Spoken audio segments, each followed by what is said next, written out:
Bhutan embarked on the process of development and modernization with a firm belief that we will, unlike many developing countries that we looked at then, we will pursue development with a fierce determination to become independent of dependence. Every development assistance, whatever form it comes in, must contribute towards strengthening Bhutan's capacity to become self-reliant, self-sufficient. And we have now reached a stage.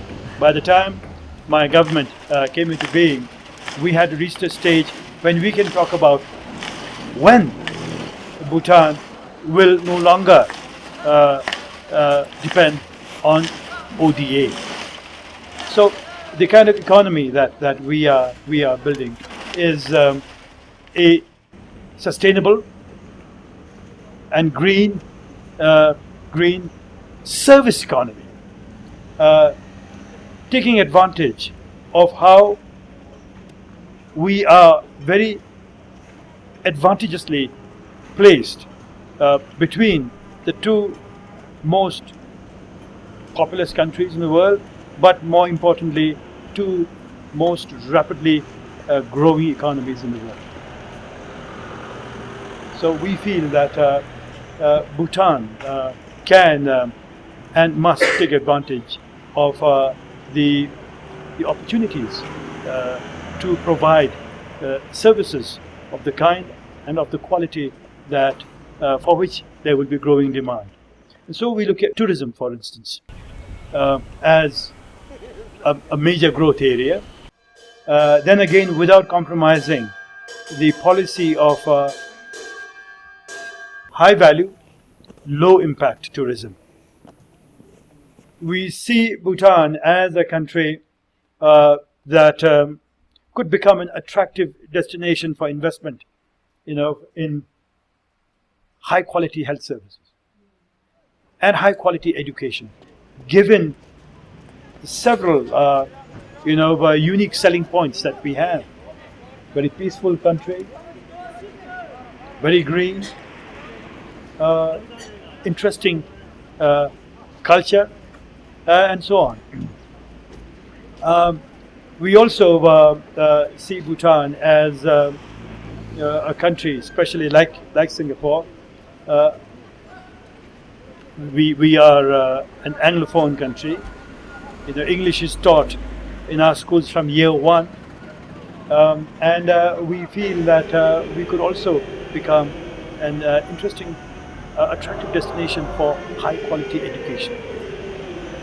And the very first education city is in the process of being established here in Bhutan.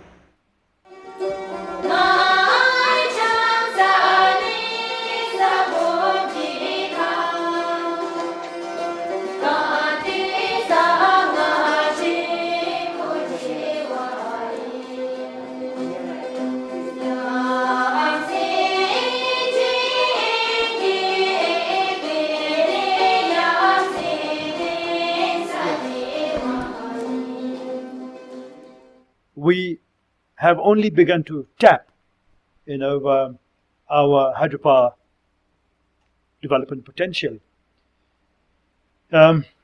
So we want to develop our hydropower energy potential as quickly as possible, and then again as a green form of energy.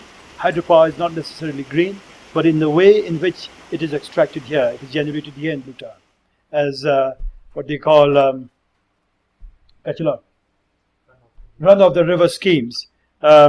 It's very eco-friendly, and of course South Asia is starving for energy. As Indians and Chinese become more and more discriminating about what they eat, and the richer they become, the more discriminating they will become. And so we feel that there is already a growing market for organic food. We want to make Bhutan into an organic brand. Whatever comes out of Bhutan will be organic. And that will, of course, raise income for our farmers and enable the farmers to stay on their farms in addition to the various other supplementary income earning projects that we already have in place. It will keep the farmers on their farms rather than be attracted by the city lights. Rural-urban migration is something that we are concerned about, and the only way in which we can contain it or stave it off is by improving on a comparative way the quality of life, and the living standards in the rural areas. By the way, we also feel that the rural setting offers easier opportunities and easier means and a more enabling environment for the pursuit of happiness. It is in the rural sector that the interdependence is on the forefront. You cannot really survive, or you cannot succeed. You cannot even go about tilling your land, without depending on your neighbours. Today you work on my farm, tomorrow I work on your farm, kind of thing. This interdependence is very strong.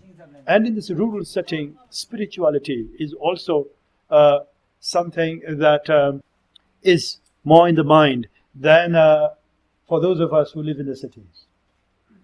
So these are what we have on the cards for Bhutan. That's the kind of destiny that we are looking at. And all the while, we will try to contribute with humility, but with sincerity, in the making of a better world.